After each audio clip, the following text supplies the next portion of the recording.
마지막 여행 제14화 진범이. 진범은 집으로 돌아가는 다리에 진입하고서야 안도했다. 친일파의 후손이란 사실이 노출된 데다 공포탄의 보호를 받을 수 없는 데서 오는 불안감은 고스란히 스트레스로 다가왔다.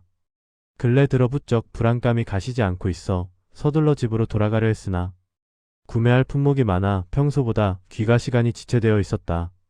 차가운 겨울바람이 열린 창으로 쏟아져 들어와 트럭의 유리창을 올렸다. 집으로 돌아가는 다리를 건널 때면 항상 느끼는 무인도로 들어가는 느낌이었다.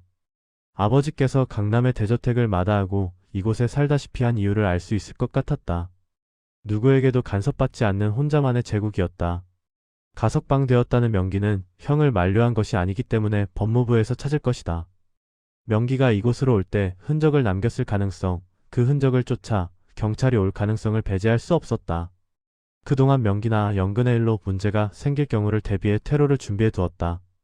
신분을 세탁하기 위해 위조 여권을 만들 때의 기억이 떠올랐다. 노인이 책상 서랍에서 여권과 신분증을 꺼내놓으며 말했다. 연회비 4천만 원, 1년치씩 선불. 모든 신분증에는 진범의 사진이 당당하게 자리 잡고 있었다. 여권을 만드는 비용으로 1억 원을 주었는데 노인은 관리를 해준다며 또 돈을 요구하고 있었다. 뚫어져라 쳐다보는 진범의 시선을 담담히 받아낸 노인이 어깨를 으쓱했다. 비싼 것 같아도 결코 비싼 것이 아니네. 회비를 받고 관리를 해준다는 말을 이해할 수 없군요. 의료보험을 내는 실존 인물이라고 하지 않던가. 여닫이 출입문에 붙은 도장 폭사 붉은 3개 글자가 낡아 너덜댔다. 그게 어르신 마음먹은 대로 됩니까? 어디? 되다 뿐인가 가족 역할까지 해줄 수 있네. 노인이 조그만 상자 하나를 내어놓으며 말했다. 여권 명의자의 지문이 들어있네. 지문 장갑을 끼면 인감증명도 뗄 수 있지. 상자 속에는 정교하게 만들어진 살색의 손가락 고무장갑이 들어있었다. 진범이 왼손 엄지라고 적힌 것을 꺼내 끼웠다. 부드러우면서도 탄력적인 착용감이 느껴졌다. 착용 여부를 육안으로 분간키 어려웠다. 진범이 비닐봉지에 담긴 현금 다발을 탁자 위에 올렸다. 1억입니다. 2년치 선불, 나머지는 가족에 대한 도리라고 해두죠. 노인이 비닐봉지를 잡으려고 하자 진범이 슬쩍 빼냈다. 실존하는 명의자, 가족 역할까지 해줄 수 있다는 증명을 해보이시고. 노인은 자신의 지갑에서 주민등록증을, 서랍에서 주민등록등본 한 장을 꺼내놓았다. 그리고 비닐봉지를 잡았다. 여권의 명의자 문해도는 노인의 아들이었다. 진범이 비닐봉지를 슬그머니 놓았다. 저와 동갑이네요. 해도는 어떻게 된 겁니까? 노인이 진열장 상단의 백자를 가리켰다. 작년에 죽었는데 아직도 못 보내 저러고 있네. 가족이라고는 치매 걸린 아내와 아들 하나뿐이었는데 말일세. 노인의 눈시울이 금세 젖어들었다. 금전적으로는 앞으로 제가 아들 노릇하겠습니다. 진범의 말에 노인이 은은하게 미소 지었다. 아들이 살아 돌아왔으니 이젠 아내나 돌보며 쉬엄쉬엄 살고 싶네. 진범은 해도의 신분증으로 해외를 수차례 드나들었으나 아무런 제재도 받지 않았다. 해도 명의로 호주 국적을 취득해 두었고 2년마다 회비를 선납하는 것도 잊지 않았다. 진범이 생각에서 깨어났을 때 차는 어느새 대문 안으로 들어서고 있었다. 이상했다. 대문이 열리면 득달같이 달려와 맞아 주던 개들이 오지 않고 있었다. 풀어놓았던 2마리의 개는 입에 거품을 물고 쓰러져 있고 개집 안의 개들만 요란하게 지저대고 있었다. 개집 문을 열어 개들을 풀어두고 권총을 꺼내들었다. 집 뒤쪽부터 수색했다. 천천히 귀를 기울여봤지만 집 안에서는 아무런 기척도 느껴지지 않았다. 뒷문을 통해 집 안으로 들어서자 제일 먼저 눈에 들어온 것은 열려있는 진열장이었다. 지하실 계단을 뛰어 내려갔다. 철창문은 열쇠가 꽂힌 채 열려있고 그녀는 사라지고 없었다. 계단을 2칸씩 뛰어 지하실을 빠져나가 집 안을 확인했다. 그녀가 사라진 것 외에 달라진 것은 없었다. 경찰이 언제 닥칠지 알 수 없었다. 금고에서 달러를 꺼내 가방에 넣고 거실을 나가려는데 총 맞은 탁자 위에 편지가 놓여있는 것을 발견했다. 정문을 빠져나가기 전에 경찰과 맞닥뜨릴 수 있었다. 편지를 움켜쥐고 뛰다시피 차량으로 이동했다. 트럭을 몰고 맞은편 산중턱으로 올라갔다. 불상을 모셔 암자 흉내를 낸 컨테이너가 숲속에 몸을 숨기고 있었다. 만약을 대비해 준비해둔 곳으로서 집으로 들어가는 도로가 훤히 내려다 보이는 곳이었다. 집까지 들릴 리 없는 호흡소리까지 죽여가며 신문지를 펼쳐두고 바리캉으로 머리를 밀었다. 수도 없이 해본 작업이기에 어려움은 없었다. 거울 속에서 머리 속살이 말갛게 모습을 드러냈다. 승복을 꺼내 갈아입고 도수 없는 금태 안경을 꼈다. 그리고 다시 거울을 봤다. 금태 안경은 실제보다 나이를 들어 보이게 해주어 마음을 편하게 했다. 눈빛만 빼고는 스님으로 보이기에 부족함이 없었다. 눈빛을 갈무리하는 연습도 게을리하지 말아야 했다. 급할 것도 당황할 필요도 없었다. 여차하면 출국할 것이고 출국하면 끝이었다. 여유가 생기자 그녀의 편지가 떠올랐다. 의외였다. 편지에는 그녀가 자살하겠다며 가족에게 피해를 주지 말라고 적혀 있었다. 진범을 얼마나 사랑했는지도 절절히 적혀 있었다. 개밥이라도 주고 왔어야 했는데 후회가 됐다. 요란하게 등장할 것이라 생각했던 경찰차는 오지 않았다. 누군가 집을 향하여 다리를 건너고 집으로 침입을 시도하면 미련 없이 떠날 것이다. 뉴스에 촉각을 곤두세우고 하루하루를 보내고 있었지만 그녀의 납치 소식도 자살 소식도 들려오지 않았다. 죽여버렸어야 했는데 후회가 됐다. 그런데 이상했다. 그녀가 자꾸만 보고 싶었다. 경찰이 버스를 동원해 집단으로 들이닥치는 착시 현상까지 겪으며 시간과의 싸움에 서서히 지쳐가고 있을 때였다. 다리를 건너는 두 사람이 있었다. 진범은 쌍안경 속으로 두 사람을 가두었다. 한 사람은 예나가 분명했다. 다른 한 사람은 여자였다. 경찰일까? 도로와 인근 어느 곳에도 수상한 낌새는 없었다. 그녀가 연신 여자의 땀을 닦아주고 있었다. 긴장감이 온몸으로 스며들었다. 둘은 초인종을 누르고 기다리기를 반복하다 해질녘이 되어서야 다리를 건너 철수했다. 밤이 새도록 지켜보고 있었지만 더 이상 다리를 건너는 사람은 없었다. 다음 날도 그 다음 날도 그녀가 여자와 함께 나타나 초인종을 누르고 기다리기를 반복했다. 또 해가 뜨면 오고 해가 지면 가기를 반복했다. 진범은 차를 타고 주위 수색을 반복했다.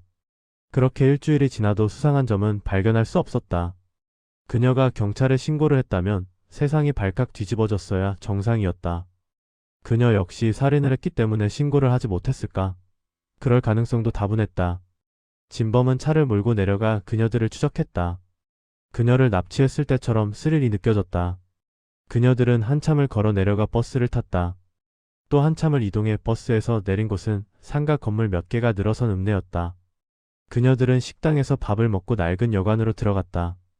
차 속에서 1시간을 지켜봤으나 여관을 드나드는 수상한 사람은 없었다. 다음 날도 그녀들의 행동은 반복되었다. 진범은 쌍안경으로 그녀들을 지켜보는 대신 차를 몰고 내려가 도로 좌우를 샅샅이 살피고 관내 지석까지 확인했다. 수상한 점은 발견할 수 없었다. 해질녘이 되자 그녀들이 다리를 건너왔다. 어깨는 처지고 걸음은 힘에 붙였다.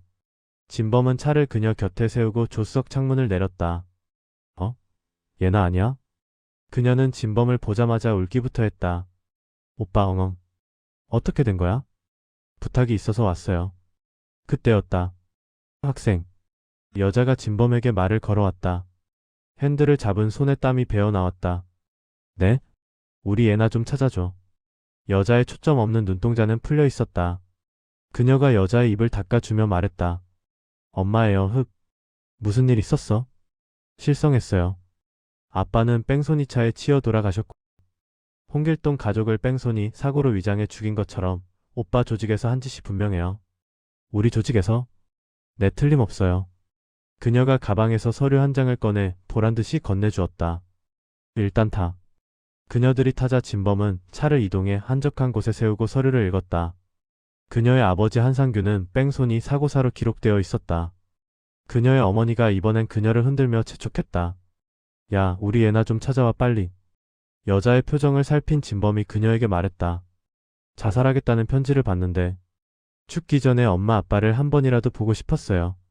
제가 집으로 돌아가 부모님을 만나면 오빠의 조직에서 부모님을 살려두지 않을 것이란 생각에 집으로 돌아갈 수 없었어요. 진범이 당연하다는 듯 고개를 끄덕이며 물었다. 정말 죽으려고 했던 거 맞아?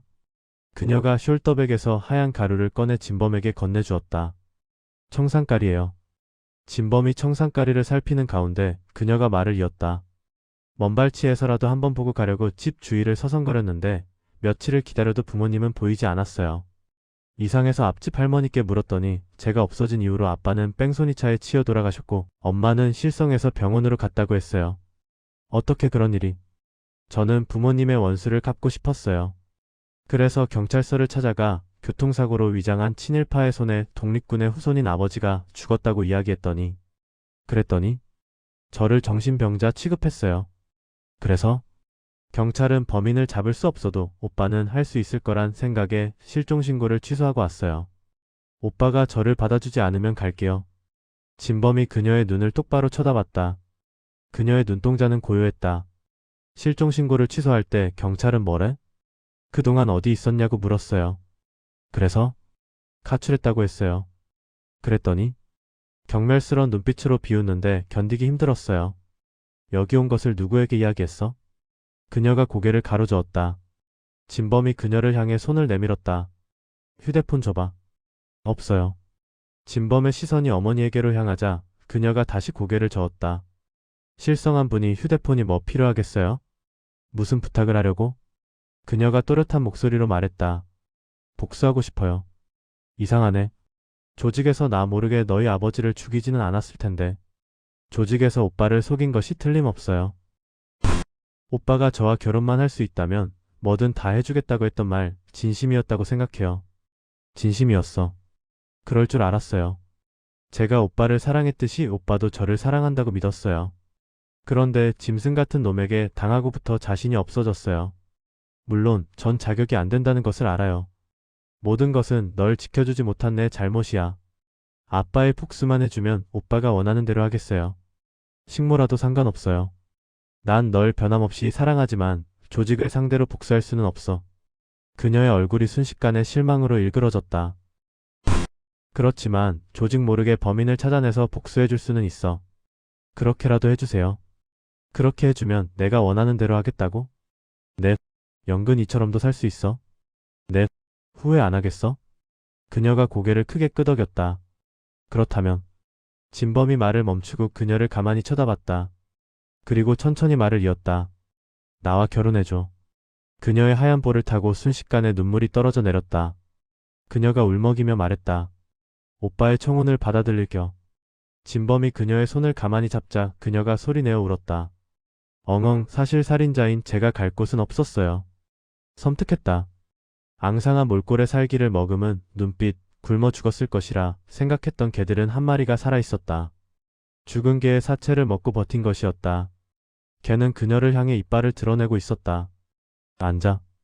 굶주림 속에서도 개는 진범의 명령에 복종했다. 진범은 그녀들과 동거를 시작했다. 그녀와 그녀 어머니의 몸을 수색하고 가방까지 뒤져 휴대폰이 없다는 것을 확인한 후였다.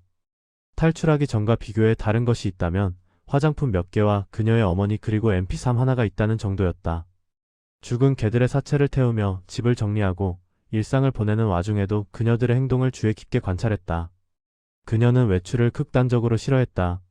어쩌다 외출을 하면 쫓기는 사람처럼 주위를 살폈다. 그러다 경찰차라도 마주치는 날이면 기겁을 했고 그 여우는 집으로 돌아와서도 가시지 않아 힘들어했다. 그녀가 경찰에 신고를 하지 못했고 앞으로도 하지 못한다는 데 확신이 섰다.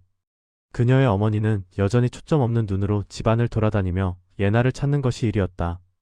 그녀 어머니의 정신이 돌아올 것에 대비해야 했다. 정신이 돌아올 기미가 보인다면 방법은 많았다.